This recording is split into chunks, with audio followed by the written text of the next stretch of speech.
inclusion. So the topic of what we're going to be discussing today is absolutely the work that we've been doing.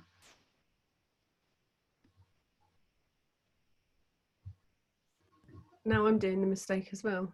So Lucy, did you want to just take us through a little bit of an introduction, because we had some pre-meetings for this about how we wanted to start this particular topic. So do you want to just do a little bit of an introduction on diversity as a subject and just highlight quite how broad diversity is?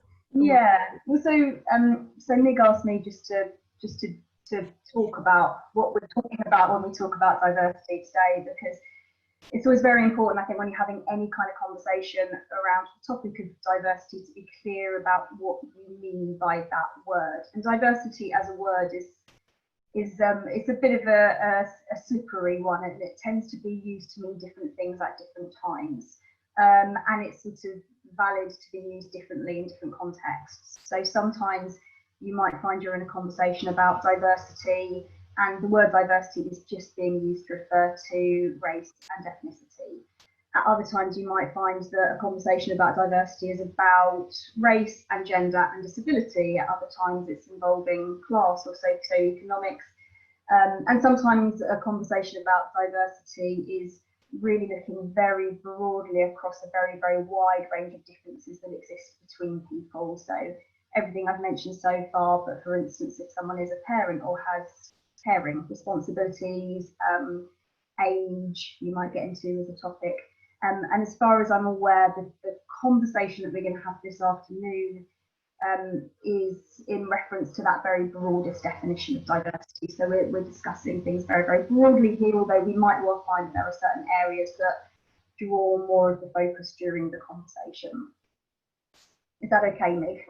Perfect, yes. So whilst I've got you on the speaking panel, yeah, would you like to talk more about Tonic and the work that you do, because you've been doing this for a while now? Yeah, so like I say, we began life in 2011, and initially our focus was purely around gender, and in particular the situation for women just working in theatre.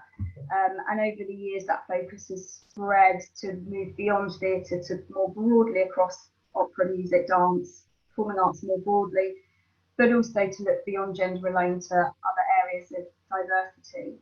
And what we've been doing is, over that time, is working in a very, very practical way with organisations of all shapes and sizes. So that's producing venues, including some of the really big beasts around the country and in Europe, working with businesses, so I know businesses like Charcoal Blue, working with membership bodies like the ABTT, education institutions, drama schools, conservatoires, universities.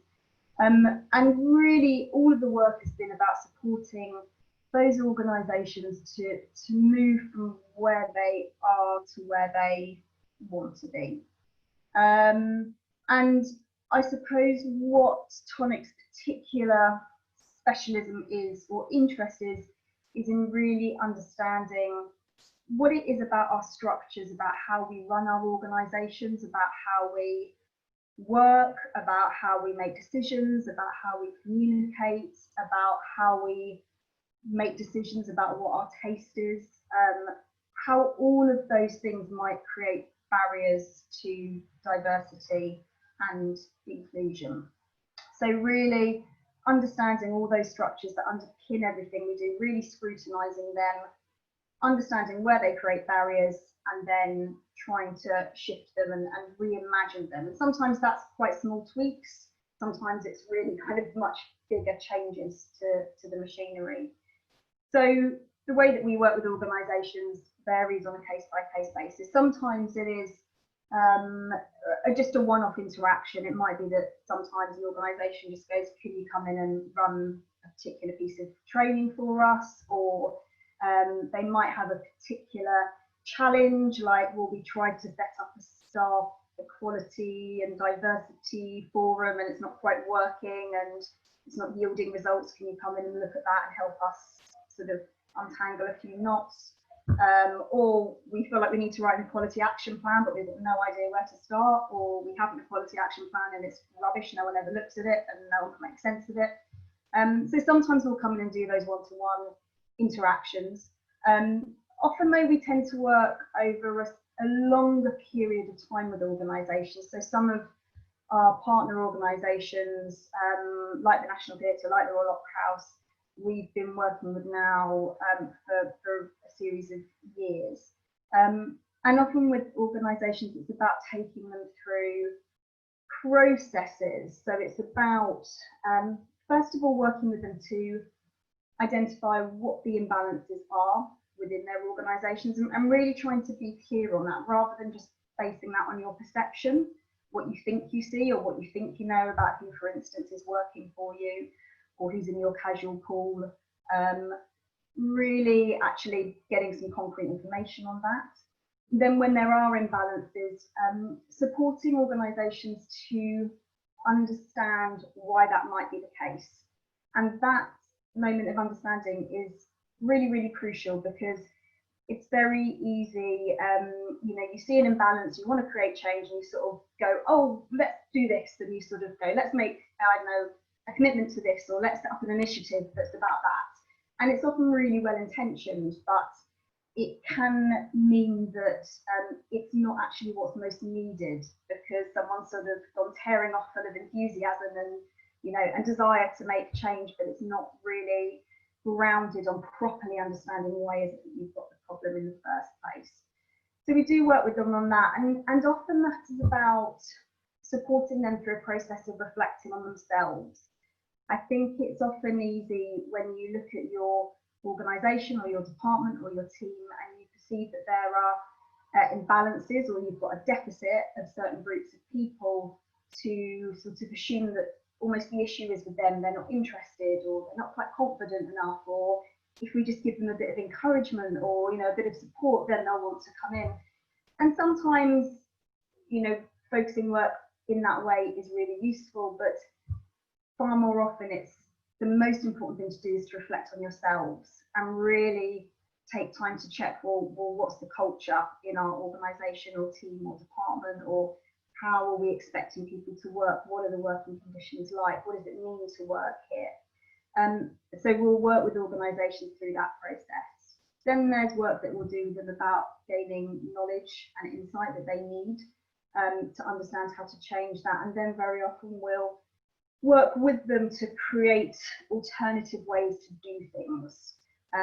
There's this saying, which I love, which is, if you always do what you've always done, you'll always get what you've always had. And very often I'll sort of go into an organisation, or one of our team will, and there can be a desire to just keep working the way that they've always worked, and that we can somehow kind of magically graft diversity onto the top of that. But very often you need to change how you're doing things so that the way that you're operating is more inclusive. And until you're really willing to do that, you're not going to necessarily get the sustained change that you want.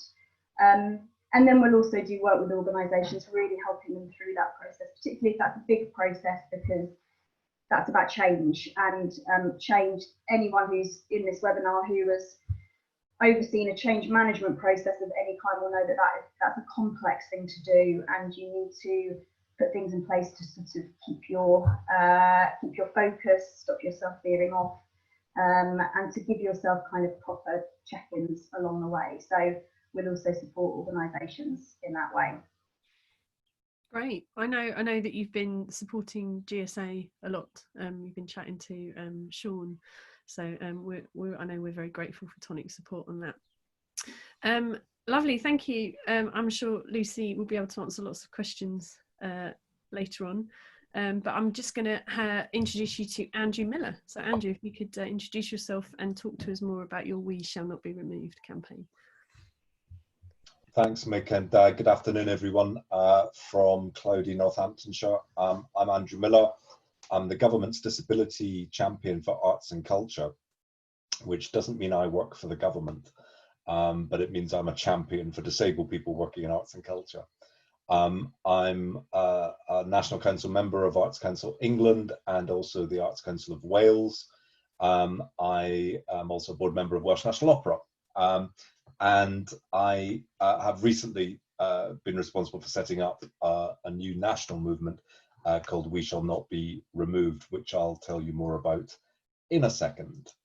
But I'm here really to talk to you about disability and where we are currently. And let me start by saying that the pandemic poses real risk to the future of disabled people's contribution to our national culture as artists, as employees, and as audiences, because it's magnified all the existing inequalities to a frightening extent.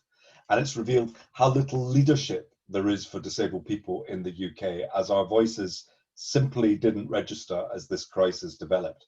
COVID has conferred a blanket of near total invisibility on disabled people in the national media and in the government's COVID narrative, which has reduced us to ciphers of underlying health conditions and extremely vulnerable. Pre-COVID, disabled people were on the brink of a real breakthrough in our national culture. One of the last performances I attended before going into hiding was the 10th anniversary party of Jess Tom's Tourette's Heroes at Battersea Arts Centre, where Jess single-handedly has altered the programming DNA of that building by ensuring 98% of events presented there are relaxed performances. Elsewhere, disabled audiences in England represented a significant 12% of the national audience. Our artists were being mainstreamed in all art forms. For example, disabled comedian Francesca Martinez was due to open her debut play at the National Theatre on the 18th of March, obviously cancelled. And the British Parrot Orchestra are about to embark on a world tour. And it's important to remember that the UK is a global leader in disability and inclusive arts. We absolutely storm it in this area, and the rest of the world look to us for a lead. But now, disabled artists face a total loss of income, as the majority are self-employed, and a new survey by freelancers Make Theatre Work will reveal that 36% of their respondents have received no state support in lockdown, and the equivalent amount will go towards their disabled members, together with a very high risk to our health, long-term shielding, and consequent further risk of invisibility in wider society. So we need support more than we've ever needed it before. So as an emergency response, disabled cultural leaders, in the face of this total vacuum, created a new movement called We Shall Not Be Removed, to amplify our collective voice and to actively campaign for a more inclusive recovery. Since forming in May, we have sent an open letter to the 4 UK culture ministers, with positive responses from 3 from the devolved governments, but nothing as yet from the Dcms and Oliver Doden. We've delivered a mammoth social media roar, which briefly made our hashtag trend at the UK's #2, a first for disability and inclusive arts, and we've raised our profile across all media. And that's helped us develop our membership. The Alliance is now 600 strong, it's UK-wide, it's cross-impairment group, it's cross-art form, with members representing every role and capacity in the creative industries, including stage managers, technicians, musicians, poets, administrators, broadcasters, actors, and dancers. What we want is for disabled people themselves to be more involved in the development of cultural policy, bringing our lived experience of the realities of the current situation. We need to ensure the recovery of the cultural sector is more inclusive than the industry that closed down in March and offers fair access and representation. So what does that actually mean? For a start, we're arguing that any financial bailout by the government to the cultural sector must have inclusive strings attached to address the long-standing access issues to venues, particularly backstage and in administration, incentives to employ disabled artists and creative workers, an extension of the self-employment income support scheme beyond August, and incentives to encourage disabled audiences back to live performances when it's safe to do so. For example, a national arts access scheme to make it easier to book online and to ensure consistency of access across all venues.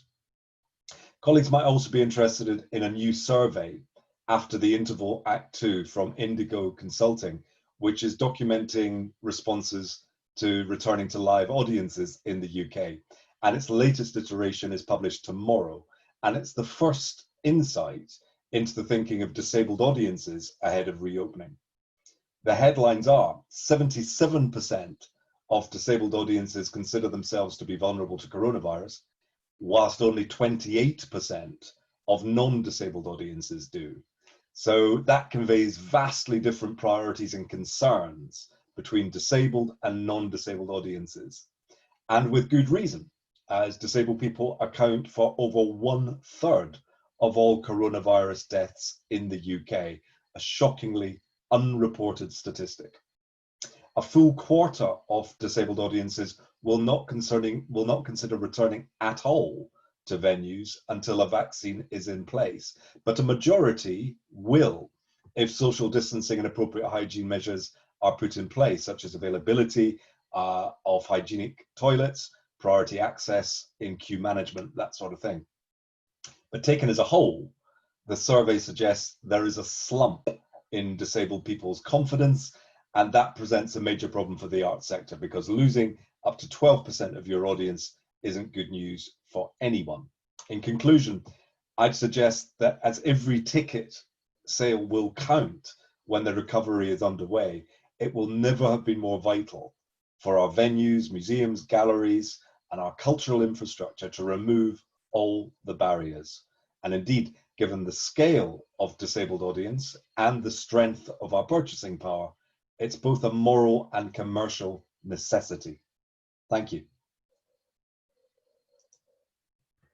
Thank you, Andrew. Fascinating statistics. Alicia has just put all of that information in the chat, like links for everything that Andrew has been talking about. So have a look through.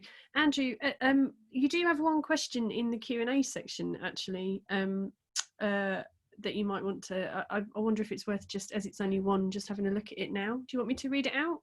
Yes, please. Yeah. So in your book, All Change Please, you talk about greater diversity leading to greater success. In your opinion, if we don't do everything we can to drive change forward within every aspect of our industry, will traditional theatre survive the next couple of decades and be able to compete with Netflix? Sorry, Lee, just jump in. I'm afraid that book was written by me rather Oh, than... sorry, my apologies. I haven't written a book. No, it wasn't actually directed at anybody, so my apologies. Well, maybe Lucy, you could have a look at that question. I'll cogitate, but I would say that what Andrew's just said about that 12% of audiences potentially going, absolutely, is just one example of how the business case absolutely needs to be made. Great. Okay, cool. So we're next going to hear from Sammy Willbourne. She's from TheatreCallToAction. I'll let her introduce herself. Okay, thank you. So my name's Sammy. I'm from TheatreCallToAction, which isn't that old. We're probably about a month and a half, 2 months old now. So basically, we had 3 phases, which have been like. We have 3 phases, which is like 2 years of research. So the first phase was holding buildings accountable and making their information public. But going through the diversity reports, a lot of the information is public, but it's not specific enough. They're still talking about diversity in like the broadest sense, and also using words interchangeably that have completely different definitions, like race and ethnicity and sex and gender, which is a problem. So our first phase is basically theatre, pull up or shut up, and the institutions and the organisations that have responded to us have responded with their information, which is public anyway if they're an NPO, but the problem is that it's not specific enough. So then we ask questions about, if you have, say, 8% white other in your building, at what level, and also what does white other mean? It means white non-British. So where are these people from? But also, What are their intersections like? Are they disabled? Are they a part of the LGBTQIA community? Are they Jewish? Are they Muslim? Like all these different things. And a lot of institutions are looking into that, but a lot of them do come back with, oh well, we've never thought about it that way because those are the terms, and those are the things that we've been asked to share, and those are the terms that we've always had in like the Arts Council and stuff like that, which is a massive problem. The second phase is to collate more specific data ourselves and fundraise to be able to do that, so everybody's paid for their time. And then the third phase is to get into buildings with our own project model, which is essentially if theatres gave up, say, a slot per season, and we sort of got 5 to 10, maybe even 15 theatres on board, that's 15 slots that you've got where 15 communities can go in and do a play or a piece, whether they want to devise it or whether it's already written, or they write it in the room. For 3 to 4 weeks, so definitely on their season, to sort of offset that problem of, oh, well, you have to have a professional credit, which means that the piece has to be on for 3 or 4 weeks. And then in that, you're in the building for 3 or 4 weeks anyway. It's facilitating those engagement conversations with theatres and grassroots organisations to do with that are doing the work in that particular community. And then also in the day, having panels and talks from everyday people in that community, academics, influencers, activists, to talk about that community's culture and educate people, so that when they see the piece or after they see the piece, they've got more context. So it's not like a broad thing about, oh, we're going to put on this play from this community and see how it goes. So those are our 3 phases, and we have found in this first phase that the information is not specific enough at all. So like a few institutions have been like, oh well, we've got this percentage of black artists and of black artists in our building or in our organisation, and we go, yeah, that's cool. How many of those are senior and senior management? And also, what are the intersections of that? Like, how many black disabled, how many black queer, how many black transgender, how many black migrant workers have you got, and what power do they have to change? So I think at the minute, like through phase 1, it is letting buildings respond to us with the data that they've already got, and across the board, it's been way too broad. And these categories, I'm well under the impression that like if a building or an organisation or an institution can put out a statement about solidarity, they can be more specific about the identities and the identity markers that we're using, because it takes the exact same amount of time and the exact same critical thinking. So we're in our first phase, and yeah, we're just finding that the information is way too broad because the identity markers are too broad, and they're trying to lump all these different communities together, and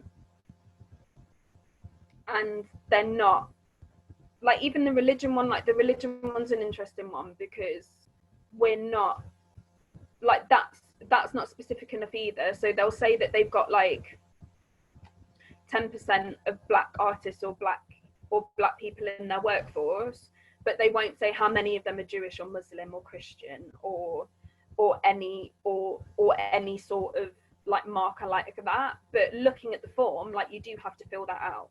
So that's us in a nutshell, and that's us going through like the diversity reports and letting buildings respond to us as well, and then going back to them and be like, well, can you be more specific? How many other markers have you got within that 10% of black people, or within that 10% of white other people, or within that percentage of white British people? Like, how many are disabled? How many, like, what religion are they? How do they identify?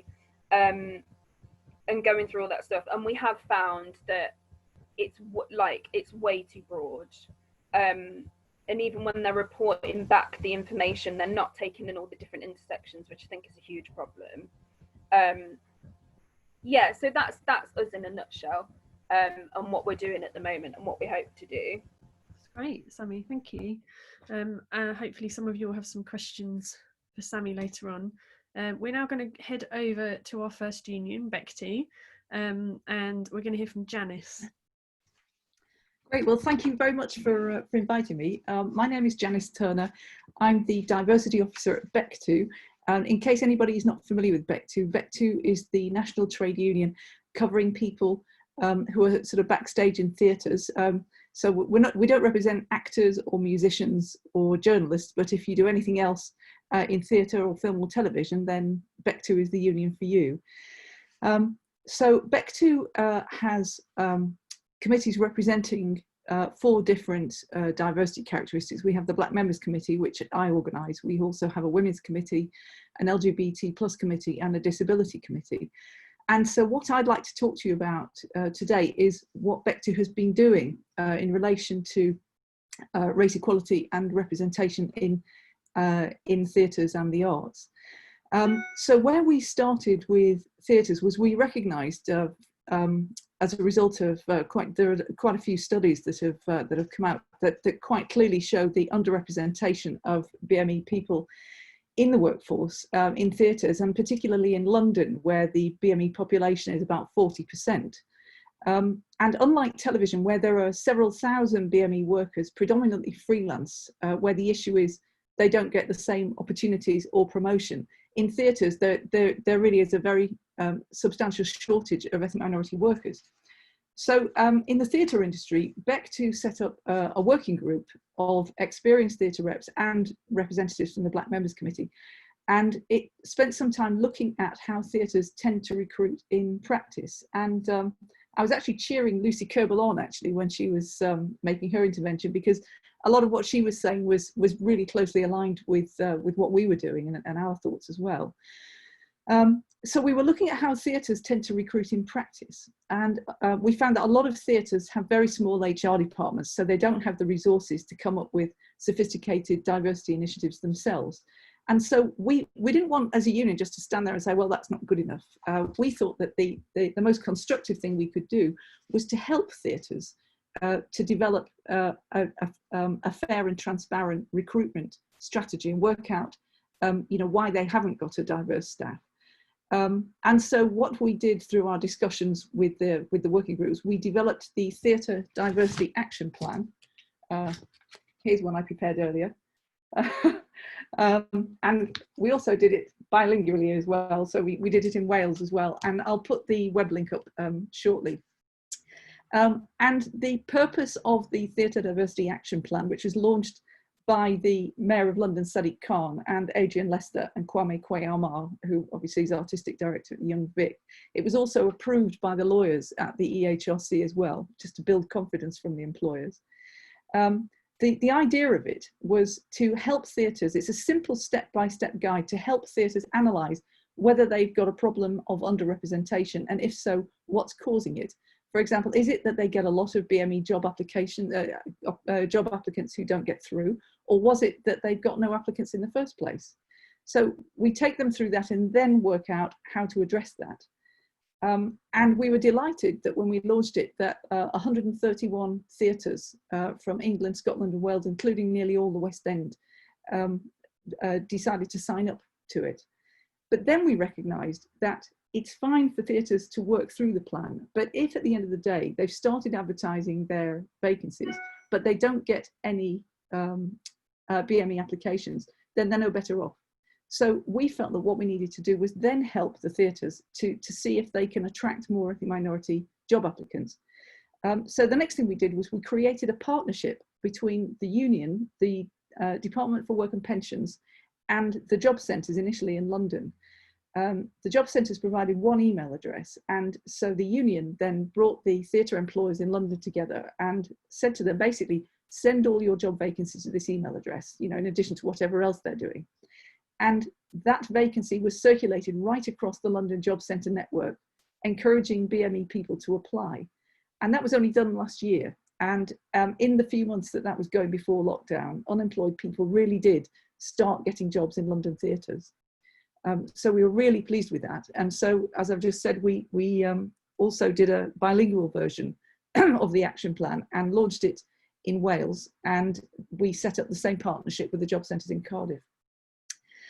We were in the process of trying to reach out to more networks because, you see, we believe that it's really important for us to look at young people and students and try to encourage more diverse young people to think about a career in theatres. But in addition to that, if that is the only strategy that the industry adopts, it's going to take decades before we have a diverse industry. So what we felt we could do was we needed to think sort of sideways, if you like, and try to ask ourselves, well, where are there ethnic minority people who have the skills but are not working in theatres? So they have transferable skills. And so if we can find those people, maybe we can reach out to those people and ask them whether they have considered a career in theatre. So one of the places that we were looking was the Melas, which are festivals put on by the Asian community all over the country. And collectively, there are thousands of people involved in these festivals. And they're involved in roles very similar to theatres. For example, making costume, there's makeup and hair, there's roadieing, there's electrics. And before lockdown, we had a discussion with one of the organisers of the network of Melas. And our idea was very similar to those of the job centres, which is invite employers to advertise vacancies to their Mailer organisations, asking if they'd pass them on to their network. But unfortunately, that was stopped as a result of lockdown. And the key thing that we believe is for theatres is to think about whether BME workers are likely to see their vacancies.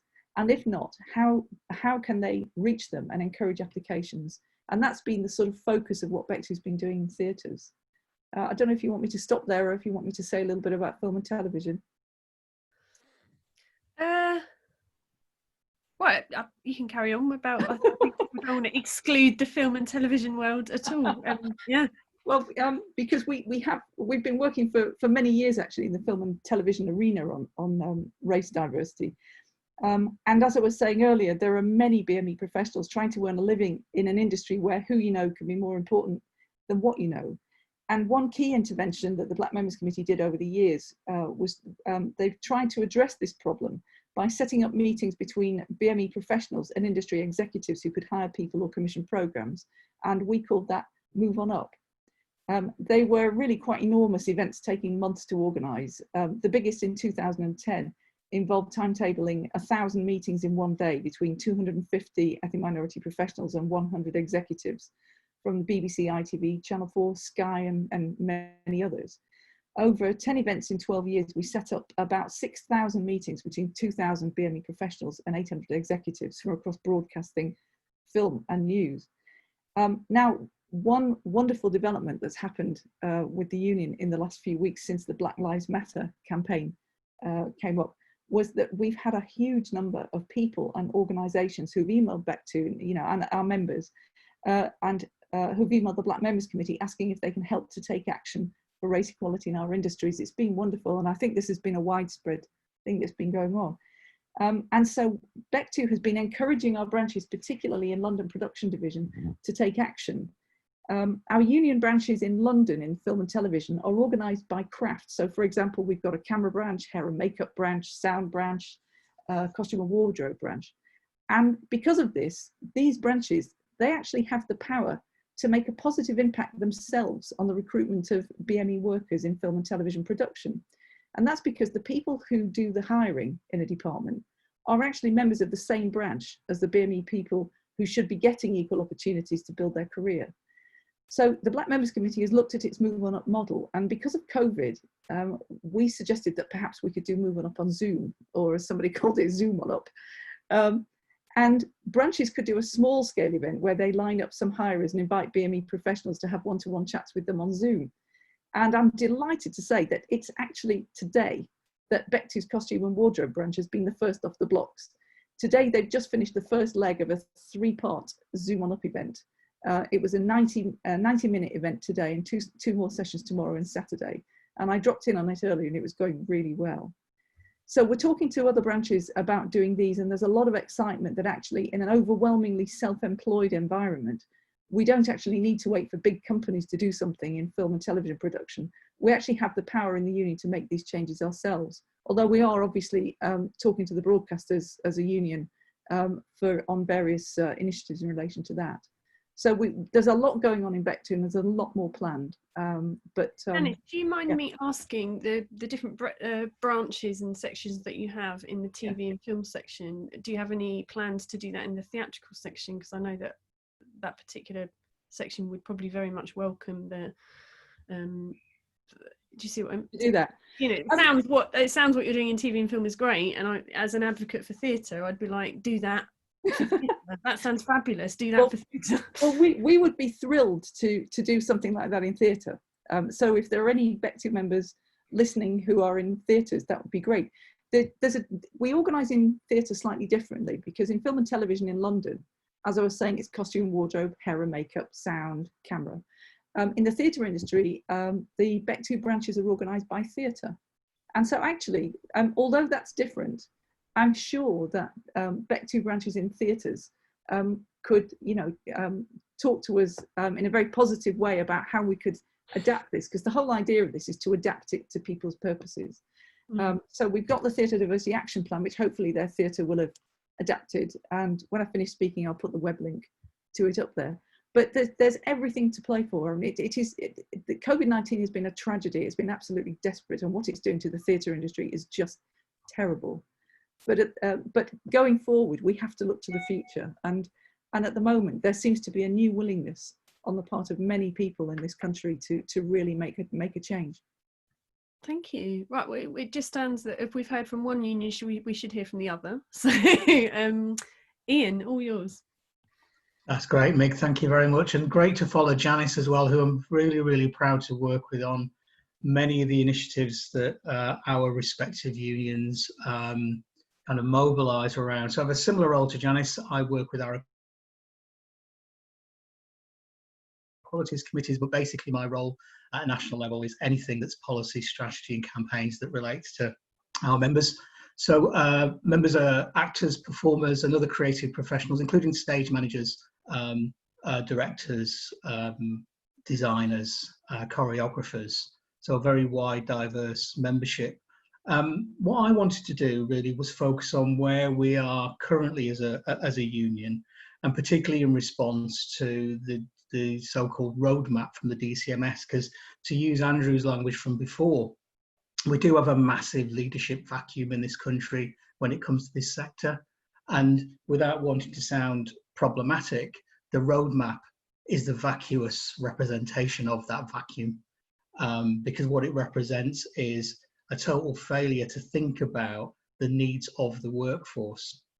But just before I talk about that and show you the link, I also want to say we have no matter the need to look at greater change for underrepresented groups like deaf and disabled workers, there have been some really important changes made. And so, for example, I give a big thumbs up to the work that Lucy had done around things like the theatre casting toolkit. Really valuable mechanism that Equity thoroughly supported, and can still be a really valuable mechanism in managing the way in which you improve the profile of the workforce, whether on stage or off stage also.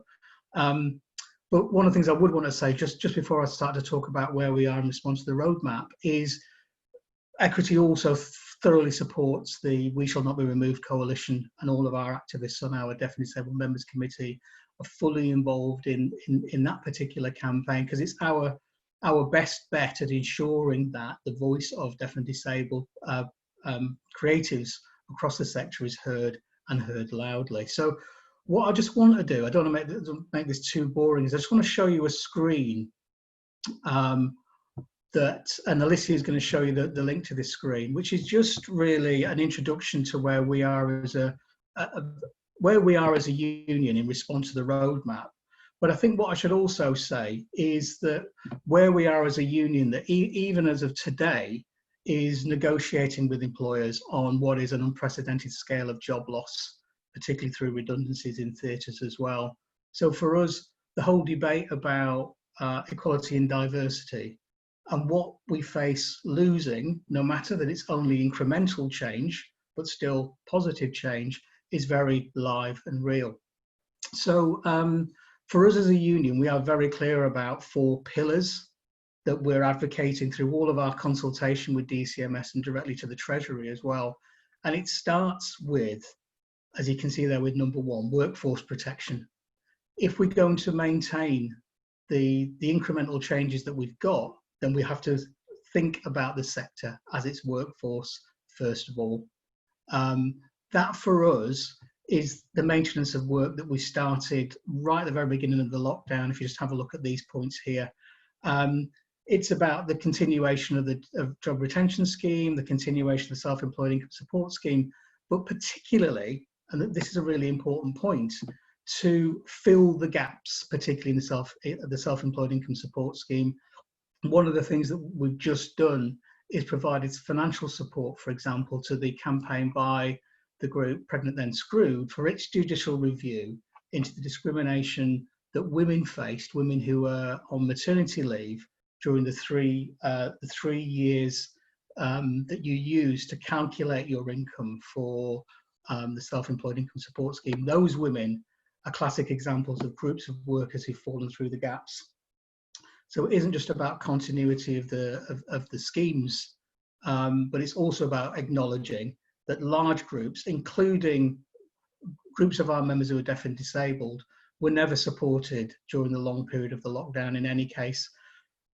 But the bigger point on workforce protection is, it is about, for us, the equality issue, because it's about ensuring that a workforce that's principally self-employed can keep going, maintaining their presence in the sector rather than looking for alternative work. Because the biggest concern of the union is the gains made by working class members, by women members, by deaf and disabled members, by black members will be lost, because those workers will have to move, will have to source income and source jobs somewhere else. The other thing that I just wanted to say for us, because I just want to scoop from workforce protection to equality, and Lucy will share this link, and I would ask you to, if you can, to support the union, particularly through your local MP, to demand these kinds of support for what the union is demanding of DCMS. But I particularly, because I've only got 5 minutes, just wanted to focus on where we are in terms of equality, because what I want to say very much links with Sammy's point, and I didn't know, Sammy, you're going to be making the points that you did, but are really valuable. Because we are in a position where jobs are being lost, I think the key thing that we wanted to just stress, if I can just highlight this, is that particularly for public funded bodies, that we demand of those bodies equality impact assessments on what's occurring in terms of workforce change. We need to have a sense of, from an equality, diversity and inclusion perspective, are we seeing, for example, a disproportionate impact on women, on black workers, on disabled workers? And what are we going to do about that if that is the case? The problem, though, is, Sammy, as you were saying before, we haven't got a very clear picture of where we stand currently. So even if we have the equality impact assessments, it's only going to be based on the data that employers are giving us. But in any case, that's the demand that we're making. What we're also demanding as well is that any subsidy, the subsidy that we're demanding in a rescue package from DCMS, any subsidy has within it a clear commitment to use that subsidy to eliminate gaps in representation and particularly pay, because we're highly aware of unequal pay, particularly for women, but also for disabled workers and also for black workers as well. One of the things that I'm particularly concerned about is that there's very clear guidance about how in the return to work measures, there is no attempt, as we've seen in the return to production for film and TV, there's no attempt to apply blanket bans on certain groups of workers to misapply the guidance from Public Health England and the NHS. We've already got far too many illustrations of attempts by employers, either negligently or willfully, to misapply the guidance. And of course, like BEC2, we will resist that, and we will pursue legal claims for discrimination because the Equality Act is still in force. But also, what we expect the DCMS to do is look very clearly, subsectoral guidance, are there parts of the sector that can return more quickly than is anticipated at this point in time? So it is a massive agenda that we've got as a trade union. We are doing our utmost to both think long term around the equalities agenda and improve what we have. But what we've also got to do, what our 4 pillars do, is very much focus on keeping hold of what we've got. Because Andrew, as you said earlier on, we've been able to achieve much. No matter that groups still stay underrepresented, we've been able to achieve much. So that's our agenda. That's what I just want to kind of map out in terms of where we are now. And I welcome any questions around that later on. Thanks, Meg. Thanks, Ian. I know personally, before this seminar even came out, I've had a lot of people emailing the office and me, very excited about this subject and wanting to know how they can do more. And I've been desperately signposting them to different places, but I can't advocate going to your relevant union. I know they would welcome, proactive people to join them. Sure. I mean, just on that particular point, obviously I'm pro trade union, as Janice is, but one of the things that I would say, and I'm not just saying this spuriously, but it is very much the case that during the lockdown, the British trade union movement has become, no matter that it doesn't represent the majority of workers, it has become the voice of workers in this country. It seriously has, particularly for those workers in the gig economy and the kind of workers that Janice, that BEC2 organises and that Equity organises as well. So I really would ask you just to take the time to have a look at what BEC2 have been doing, what Equity have been doing, and to get behind the We Shall Not Be Removed alliance as well. Thanks, Nick. Great. Lovely. So we're going to move. There's a slight change of bill here because Dom isn't able to be with us, but we have the lovely Zoe instead from the Association of Sound Designers. Hello. So we are the Association of Sound Designers. We're an association rather than a union, which is quite an important distinction.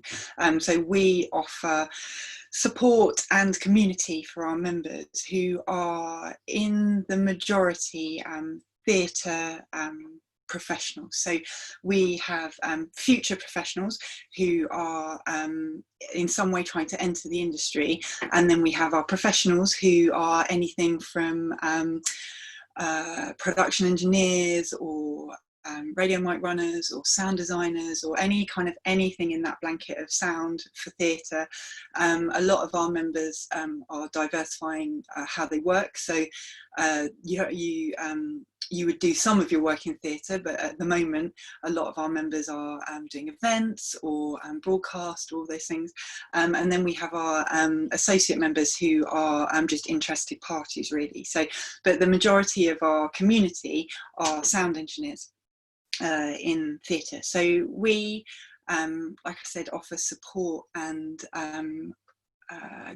help just to really make people feel connected, because a lot of the way that sound engineers work is in a freelance basis, and so you're often working on your own or in very small groups. So this is a way to kind of broaden the community, and so at the moment we are looking for ways to be more representative of our community. So we very recently got rid of our membership tiers that were called student and graduate, because we felt that that meant that people who maybe had entered the industry or were trying to enter the industry but not through a organised institution, like an educational institution, might feel switched off. So, and we found that that's been really helpful in diversifying our entrants. So we've got lots of people who are maybe just looking for work experience in the industry, or maybe they've got an apprenticeship scheme, or you know, are just really interested and of the right age that they can be future professionals.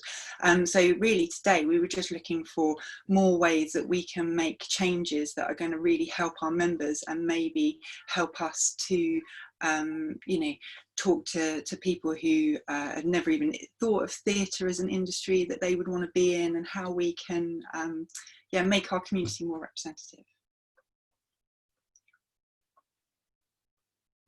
Great, thanks Zoe.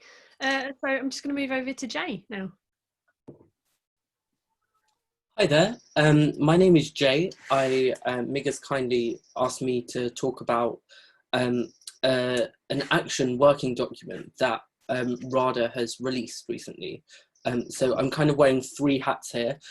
One is as a RADA graduate, one is as a lighting designer of colour, and one is as the ALD representative for diversity, inclusion and representation. No, Jay, just so you know, that's the Association of Lighting Designers, for those that don't know what the ALD stands for. Yes. And we cover everyone who works in lighting performance. So technicians, programmers, production electricians. And basically this document, which Alicia has kindly put in the comments, will put up was made in response to Black Lives Matter.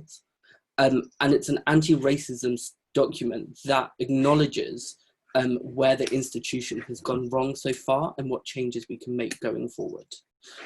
What it does is it addresses the industry, but also the education sector.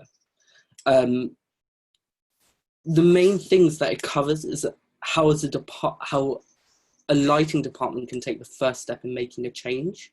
And it's something that we actively want to encourage other people to do, is to start making a change inside of your department, as opposed to waiting for the entire building or company to make the change, because otherwise we'll be waiting forever. And if you know it's the right thing to do, then you should do the right thing.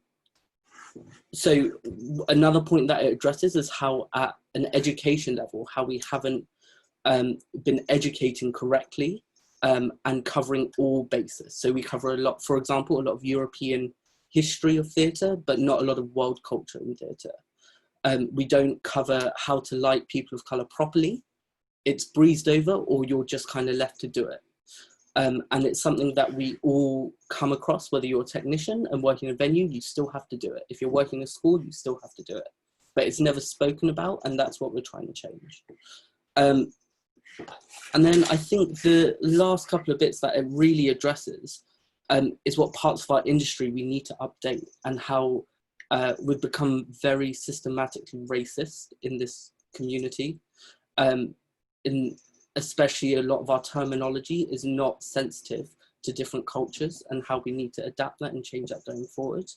I know Chauvet the other day made a statement about changing their terminology from slave and master, which is a great small stepping stone, but something that we all have to do together.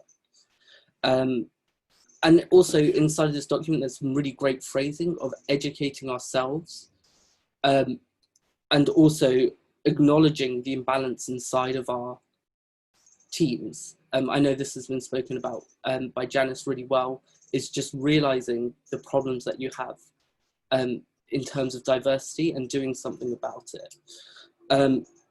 And also, it just gives you a chance to reflect and help your team, the few members of the BAME community that you do have in your team, how to make them feel more included and less isolated inside of it. So I'd fully recommend, if anyone gets a chance, to have a read. The links on the right hand side of your screen. Yeah, that's me, Mick. Thanks, Jay.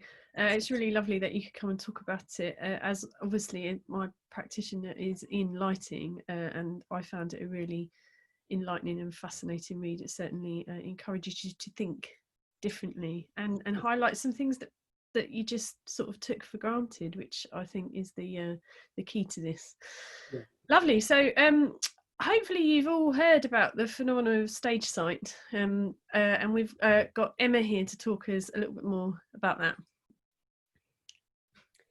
Hi everybody, so I'm Emma Rees. I'm currently the Exec Director of Theatre Centre, but I'm here in my capacity as a member of the StageSight Committee. For those of you who don't know, StageSight was founded by Prema Mehta, who is a freelance lighting designer and a British Asian woman. And if you take a look at our website, there's a short video from her and a statement which ends by saying, many people don't know about theatre. We could all do more to reach out to larger pools of our community to widen our workforce and our pool of talent. This is why I founded StageSight. It's a collective to encourage us as an industry to open our doors to everyone. There is much to be changed and encouraged and learnt from. So Prema's vision for StageSight, and one obviously shared by the committee, is to create an offstage workforce that's more reflective of our society today and inclusive of ethnicity, class and disability. We're looking at all levels in organisations, and we're looking at how organisations don't just recruit a diverse workforce, but create a working culture within their organisation that retains and invests in and develops that diverse workforce. We highlight, showcase and share good practice and successes in this area. And really we are a collaborative network. We're open to everyone. So that's organisations of all sizes, all the way through to individual freelance members, and it's free to join. Jay's a freelance member, so there's your fourth hat, Jay. Got a lot of hats on today. So he would be somebody, if you wanted to direct specific questions around being a freelance member, throw them at Jay, but everything else come to me. So to be part of StageSight, the organisation makes a commitment to actively pursue initiatives which help create an offstage workforce that is more reflective. So we're interested in roles all the way through from stage management, theatre technicians, production managers, designers, members of the creative team, etc. Our work is to raise awareness of the need to achieve a more balanced offstage workforce, and we try to profile some practical and simple steps that can help to achieve this. This is not rocket science. These steps are really fairly clear. From the offset, our focus has been on action and on taking action and on holding to account and being accountable. So we encourage the kind of transparency that Sammy has been talking about and has really powerfully put into action in the last few weeks. So if you're signing up as a member, as an organisation, then you are committing to three things that we have put in place as an absolute sort of entry-level commitment. Those commitments are to be open to our inquiries. So we ask organisations to appoint one single named point of contact on the website, clearly advertise it so that individuals can approach that one person and that person actually responds, so that people can enter a dialogue with an organisation. The second commitment is that you share learning. So we ask people to sign up to initiatives, to profile what they're doing and to contribute case studies. And the third, and this chimes with a few things that a couple of the union bodies have mentioned already, is fair pay. So an absolute basic in trying to attract a diverse workforce is to ensure that people are paid fairly for all the work that they're doing. So that's a real sort of cornerstone of what we're looking. We also ask organisations not just to commit to those, to sign up to those commitments, but to list the initiatives that they're undertaking. So every organisation that joins is doing at least one thing that we can profile. And those things might fall into one of three areas. So recruitment is a real key starting place. Changing recruitment practices to become more open and inclusive. Reaching out is the second initiative. That's raising awareness of, improving visibility of, and just generally being vocal of offstage roles to the public. And then again, that chimes with a lot of what we've already heard today. And the third initiative area is new pathways. So this is developing new learning, new training experiences. And again, clearly there's a lot of need around entry-level organisations and roles rather, and where we bring people into the sector, but it also applies all the way through. How do you continue to train freelance practitioners as they grow through, as they move through their careers? Again, you know, the focus on CPD for freelancers is woefully poor and inadequate, and we ask organisations to step up and sort of look across the whole of the pipeline and all the way through people's careers. On our website, you would find, I mean, I'm going to talk quite a bit about the resources that we have on our website, but as an example of how we work across those 3 initiatives, we've got 3 pages of suggestions, pointers, and recommendations on how to run a recruitment process which can support an increased level of diversity of applicants, then all the way through to interview. And we also look at appointment, induction, and beyond. We try and offer a lot of face-to-face opportunities as well, obviously, in the usual world. It's not all online. We run forums, and Andrew chaired a forum that we ran towards the end of last year that was based at Central. And we run network opportunities where we can, and we were looking to sort of increase and expand that as we went into lockdown. So that's something that we're going to come back to as soon as we possibly can. On our website, if you are able to take a look at it, you'll see that we've got a whole library of case studies. This is write-ups of what organisations have been doing. An example is Leeds Playhouse have been running a programme for trainee sound designers. So it's just a place where you can go and find out what other people are doing and what ideas you might be able to take back into your organisation. There's a whole section on resources, which includes toolkits, advice, reports, again, big emphasis on sharing good practice, and on highlighting issues and problems as well. So it's not always about people being able to say, this went brilliantly, we tried this, it was great. Sometimes we need to know what didn't work too, so that organisations aren't trying to reinvent the wheel and falling into the same traps. As I said, we run forums. So Andrew chaired one on disability and offstage roles that was really well attended. We also had another one that was run by a member with a panel of other members and expert practitioners that was around running a diversity working group within an organisation. Another section of the website hosts a whole interactive list of the initiatives that organisations are running.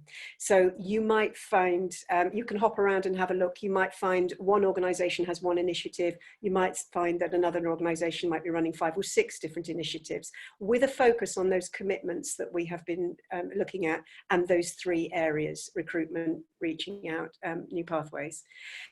So the list includes an overview of the particular activity, the intended outcome, and an update on progress. Has it started? Is it ongoing? Is it completed? And then obviously, in an ideal world, that will move over into the case study so that people can see what impact it has and what learning they can take. An example is Teatr Forzi, who are members and organisational members. They have 3 programmes that they're running. One is a learning and training, committing to a learning and training budget for every single production, not just across the year, but for every production. So obviously that opens it up for freelance members of the team as well. That's under the New Pathways initiative. A photo library that features people of colour in offstage roles that people can use in promotional material. That's under Reaching Out, and that is complete. They're running that, and anybody who wants to sort of put together leaflets, whatever it might be, they've very generously made that available. Recruitment practices, obviously that's in the recruitment pathway. They are being open with the steps that they take in their recruitment processes. They're looking at the way that they recruit, but they're also looking at where they can share where they have successes. When organisations join StageSight, as I said, we would say, what initiatives are you running? We'd put them up, and we would engage in dialogue around that. And where we find really good practice, those are the sorts of things that we can feed into the forum. That's what we can feed into our own information sharing. So it's very much a collaborative and reciprocal arrangement, but it's an active arrangement. When individuals join, we don't ask them to make a formal commitment, because we see the relationship as one of us offering support, one of us opening up networks, and one of us being able to bring those individuals and organisations together, so that the organisations, and this might be huge NPOs all the way through to really small non-funded organisations, can learn from those freelance people that the freelance members that we have on board. We are always open to new ideas and suggestions for the work that we can continue to do. You know, there's been lots of discussion around should we offer a sort of mentor scheme, various things like that. We are always developing, we're always thinking of what we can do more and do better. And we are always open to suggestions from anybody who might like to throw them at us.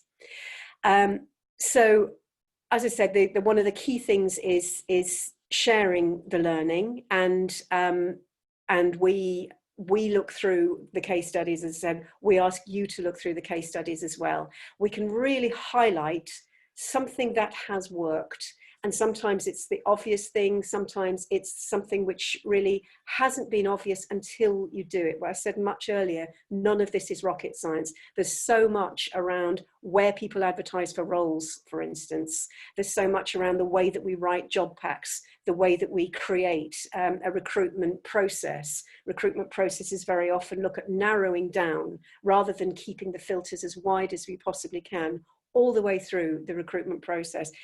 Organisations need to be open to get the biggest pool possible.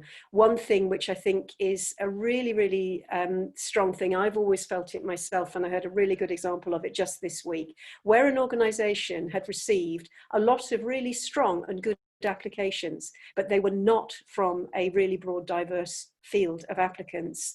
They've restarted the whole process, and they're thinking about how they advertise and where they advertise from the bottom up. They're not going to say, okay, we haven't heard from people, so we'll just carry on as we are. They're saying we haven't heard from people, and that's probably our responsibility, and it's probably something that we are not doing right, rather than those people aren't there.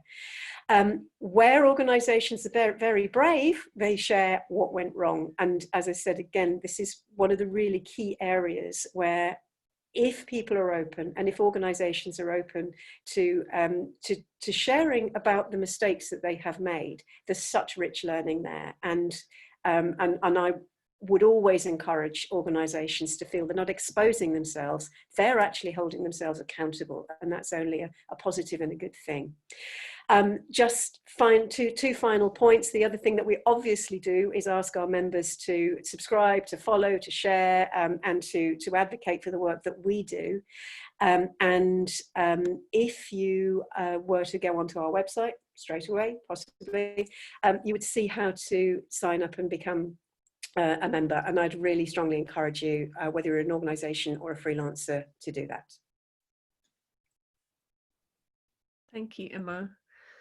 So that's everybody. Everybody's had something to say. So it was my aim and the aim of the ABTT to sort of be a conduit and get all of these fabulous people together to talk to you about some of the great initiatives and work that's being done around diversity and inclusion. We've still got time for some questions. I know that a lot of the panelists have been doing questions and answers. I kind of feel like a lot of the questions at some point somebody has answered. I've been just desperately trying to sort of read them and try and get a general vibe for what people kind of want to know more about. And I've come up with a few that I think summarise the general Q&A section. The first one is, I think people are just after really there's so much information out there at the moment because we're all at home and we have this time to digest and think.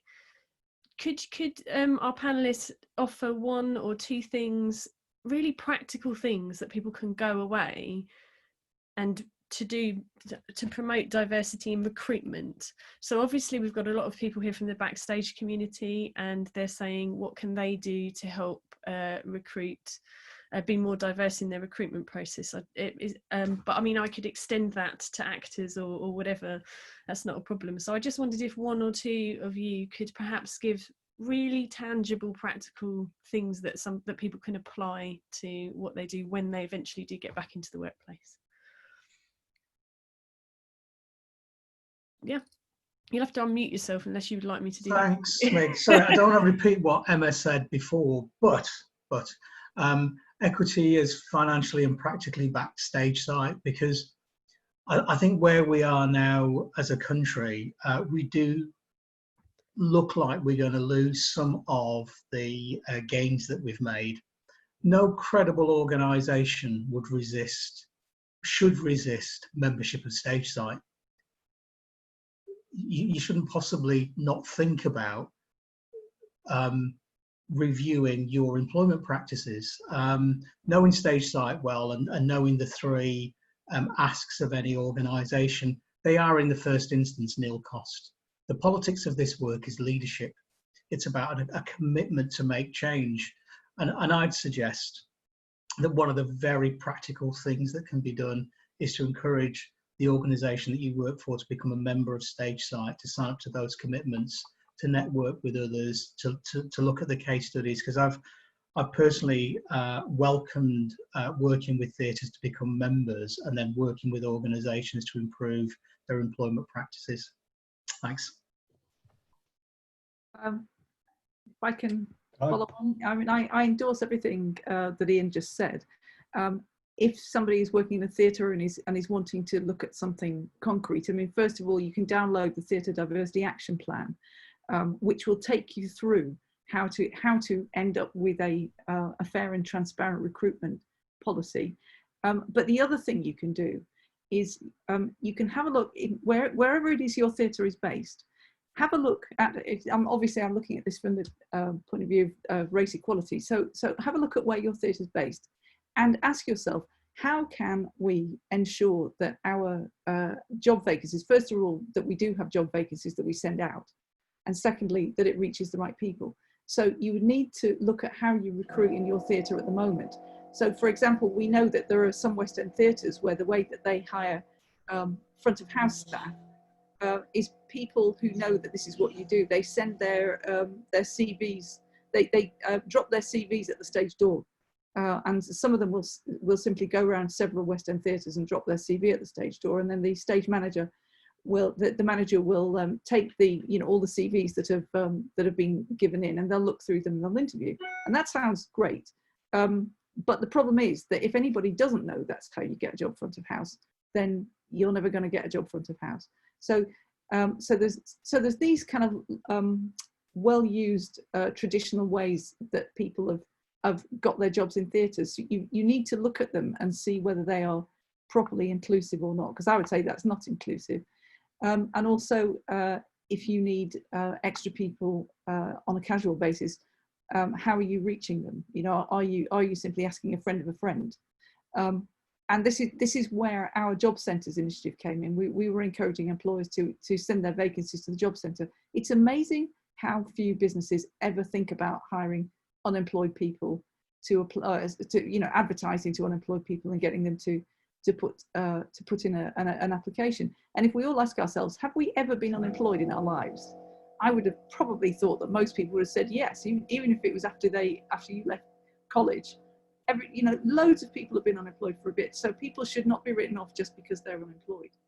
So that is one really easy thing, which is also free for people to do. And if anybody wants to do anything with job centres, just drop me a line. If you just email me at info@Beck2, it'll get to me.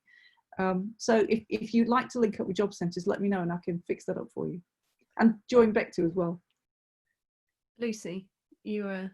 Yeah, I think this is something particularly for technical roles. I think it's worth anyone who's recruiting reviewing what they are looking out for on people's CVs, or looking at what they're expecting people will have got by way of credits or experience, and to do that with an acknowledgement of how much more expensive it is now to go down that entry route into a career, particularly in technical theatre. I think for all of us who are fortunate enough to have received free training, I received a 2-year technical theatre free training, in-state education, and travel support to get there. And from that, I could have gone into employment. That is no longer the case. And so just making sure that when you're looking out for certain credits, or that someone has attended a certain institution or might have worked in a certain venue, just making sure that that doesn't mean that that person is significantly more likely to come from a certain socioeconomic background, and bearing in mind how often class and socioeconomics do intersect with some of the other characteristics we're talking about here today. and also being mindful that there is no one simple trajectory for success. Different people's lives work in different ways. Some people might need to take a period off of work for ill health. They might take a period off of work to care for children or for relatives. Looking at their CV and seeing gaps, for instance, that doesn't necessarily mean that that they're not committed or that they're not as of higher calibre. Just being a bit more open-minded about the shape of people's lives and therefore the shape of their careers, I think would be really useful. Thanks, Lucy. It sort of leads me on to my next thing as well. So apologies to our attendees. I'm trying to summarise and I'm reading them all and trying to link them all into one key question. But so my one, as a teacher, my question is, you know, what can we do to change our educational systems so that we integrate this policy of diversity inclusion very early on? So of course the next generation that come through, it's just sort of part and parcel of how we operate and work, really. And I don't just mean university institutions. You know, at the ABTT we endorse apprenticeship schemes and all sorts. So it's just and have any of you got any work? I'm looking at Emma maybe, or about how tangible stuff that we can actually introduce into our education strategy, I guess. Yeah, that's a whole other seminar, I think. But there are some fairly basic and fundamental things that we can do, and representation is at the heart of everything. So if you're being asked to go in and talk to a school group, if you're going in for any reason, don't go in on your own. You know, double platform, always double platform, and take somebody else in so that when you're talking to a group of young people, they're hearing two points of view about the same thing. That instantly shows them that there is no one way, there's no one approach. So Theatre Centre, we make work with and for young people, and we very rarely put ourselves in a situation where there's one person talking to a room full of people who are listening, a room full of young people who are listening and not being active. It's about engaging, and it's just about thinking sometimes. Yeah, all it takes is a couple of phone calls, or take another member of staff, or just take somebody who might have a different viewpoint along with you, and you two are showcasing the fact that you can have a discussion and that you can look at the various different ways of approaching something.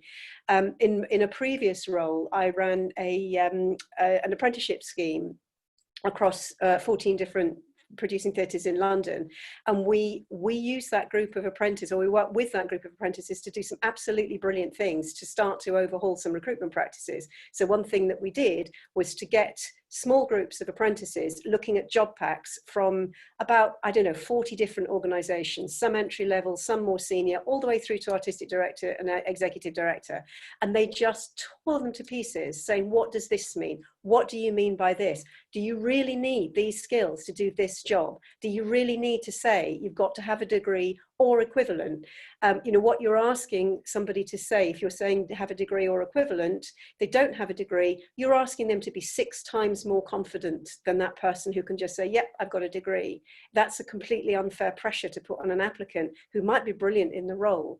You know, it's sort of just looking at all of those things that we think are sacred cows, pro rata, per annum, stuff like that. Once you've heard it once and you've had it explained to you, it's clear. But if you haven't come across those phrases before, they feel exclusionary, they feel like they're pushing you away.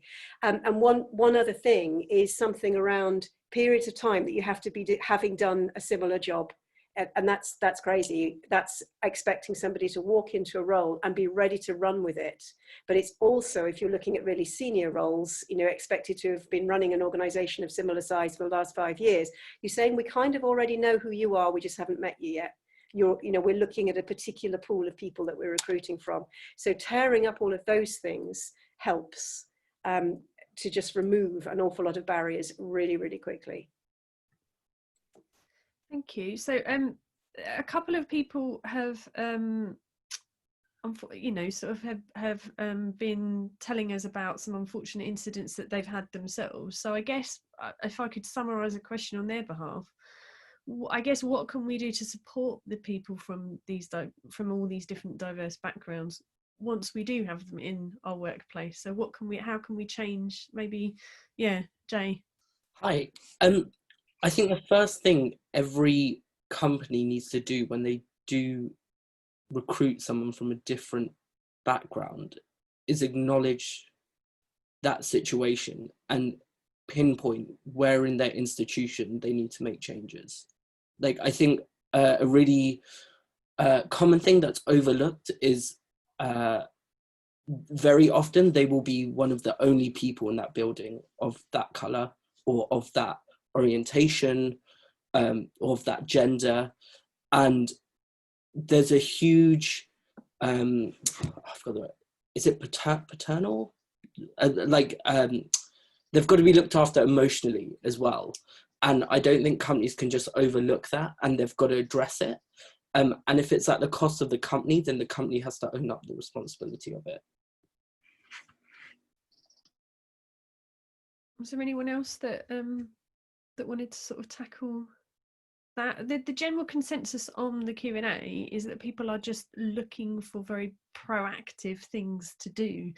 I get the idea that they kind of want almost like bullet points. I know that it's not as simple as that. It's not as simple as that. I hope that in bringing these people together, at least you've got different people that you can go and approach about different subjects. I just wanted to highlight to the panel that I know that some of you have been answering questions, but if you could take a minute just to have a little look, there are some very specific questions for different people on there. There are also some quite longer ones. What we're going to try and do is copy them and put them into the chat, and the chat we can release as a text-based file. Jay, there's definitely one on there for you. I'm also an ALD member, and I think it might be a good idea for members to get together and discuss and come up with an actionable plan. I will get in touch with you. So there's a very keen interest in this.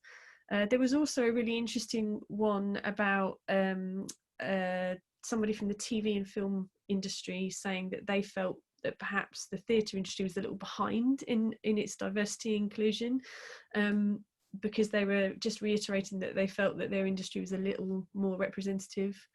I just wondered if anybody had an opinion on that. Maybe we could learn some lessons.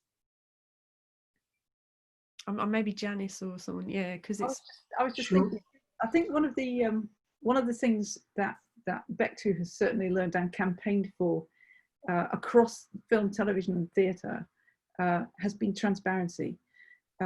And we've got decades of evidence to prove how important transparency is. So going back to the late 90s, believe it or not, the ITV Channel 4 and Channel 5, they were licensed by the Independent Television Commission, which was predated Ofcom. And in that time, all those licensees, they were required to publish their diversity data. And Ofcom published it every year as part of its annual report and with a commentary. And because there was this full disclosure of the diversity of these ITV, Channel 4, Channel 5 licensees, you could see year on year how well these companies were improving. And they actually improved over about 5 years, I think. There was something like an 89% improvement in ethnic minority employment among those licensees overall. Ofcom took over and they decided they weren't going to do that. And consequently, there was that plus the fact that a lot of people thought that you could no longer do initiatives aimed at one protected group or another, but you had to just do initiatives.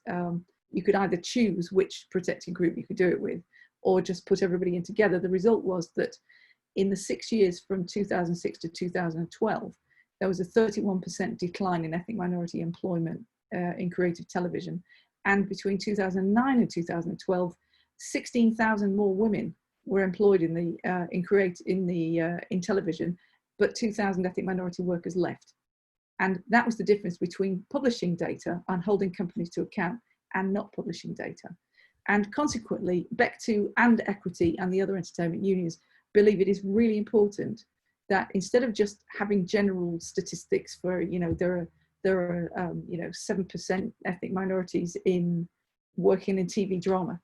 What we need to do is we need to hold companies and production companies to account.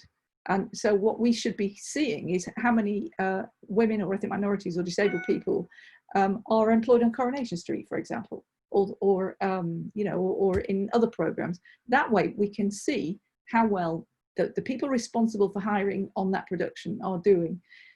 We campaigned successfully to get the Arts Council of England to publish the equality monitoring data for their funded clients, and that did make a difference, we felt, because it actually concentrates the minds of the employers on the issue in a way that they don't if nobody knows how well or how badly they're doing. And the other advantage of it is that that if you find an employee that's actually doing incredibly well, you can go there and say, okay, tell us how you did it. And once you found out from that employer how they managed to be successful, you can take those lessons to other areas and actually show other people how somebody else did it and succeeded. So I think transparency is a really key issue. There's also Project Diamond that the broadcasters all work on, that report annually on you know, figures around ethnicity and disability. The Arts Council do it annually in terms of the MPOs. But there is a big issue in film and television, particularly around disability. Disabled people are chronically underrepresented in the industry. I chair the BFI's Disability Screen Forum. They've just published figures for 1920, which are really shockingly poor. And the BFI recognises it's got a lot of work to do to support disabled people in the industry. But I think, you know, going back to your earlier question, mate, I'd say, you know, we all have to make an effort, and the pandemic is going to hugely impact disabled people and Black and Asian people. We know that these are the groups that are really profoundly impacted. And if we want to ensure that these groups remain in our industry and part of our industry and part of the progress of our industry, then we're all going to have to make efforts to ensure that happens. It comes down to making an effort. Thank you very much.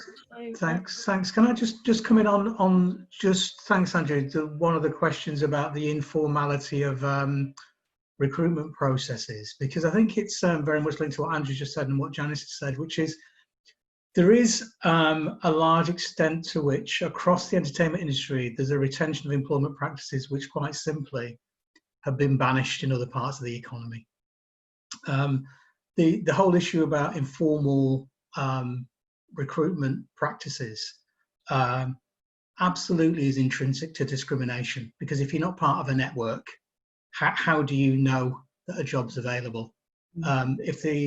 If the process for recruiting and selecting people is not fair and open, it's absolutely open to objective as well as subjective bias.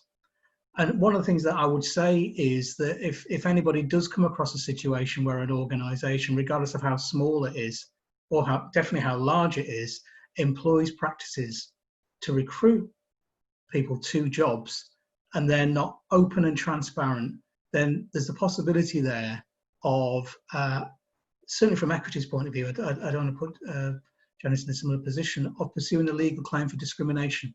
Because I'd want that organisation to prove that even with the retention of informal practices, there is no way in which direct or indirect discrimination couldn't arise. And I say that confidently, because if it's informal, there will be implicitly ways in which discrimination can arise. So I'd encourage you to join either union and work constructively with us in challenging those kind of outdated and outmoded employment practices. Thanks. Fabulous. And that's a nice conclusion. We are running to time now, so it just sort of remains for me to say thank you very, very much. I'm honestly really honoured. It's always lovely to host these. I always feel really privileged to be in a room with people with so much knowledge on this particular subject. It's been lovely to have you all here and really enlightening and thought-provoking. I just wanted to say a big thank you to my Backstage team. I wouldn't be right as a Backstage person if I didn't. So thank you very much to Alicia, David and Robin, who have been behind the scenes, helping out with the chat and keeping us all running to time, which is brilliant. It also just reminds me to say that I should also thank my place of work. So the Guildford School of Acting, which is part of the University of Surrey, they have kindly lent us the webinar platform in which we can host these in supporting the ABTT seminars. So today's session has been brought to you by the Association of British Theatre Technicians. It's our role to try and be a conduit and get discussions together and different groups together to continue the good work that all of these people are doing. Our hope was just basically to bring us all back together to brainstorm and discuss. Our trade organisations more now than ever need your support, and if you'd like to know more about how to join the ABTT as a member, a link will now be put in the chat for you, or you can go and visit our website. And we also do have a donate button on our website so that you can do that. Hopefully what I've done here, what the ABTT has done, is brought together a fabulous pool of people and resources for you. The chat, this was recorded, so we will release this recording on the ABTT website. Alicia will also release the chat as well, because there's always really fascinating information, not just from panelists but from attendees as well. It's always really enlightening to hear what they have to say also. So you'll be able to read that back, and any questions that we've missed. I don't think I'm speaking out of place by saying on behalf of the panelists that they are a resource and that they would welcome you to get in contact with them. They're all very passionate about their subject matter. If you haven't gone and had a look at StageSight, please do. Obviously the unions are working very, very hard. Andrew's very knowledgeable on his particular area, and I know that they would all really welcome anybody that's keen and wants to get involved in this subject more. I know that the office and myself, we've had a lot of inquiries and we've been trying to pop them all into the right place. But thank you very much, guys, for being here. It's been really, really good, and hopefully maybe the first of another. Maybe we could do another one later on. Thank you very, very much. There's never a great way to end this, because I just push this red button and it ends really rather abruptly. But we had sort of about 220 odd people, and we were very grateful that you could all come and be with us today. So thank you very much. Bye.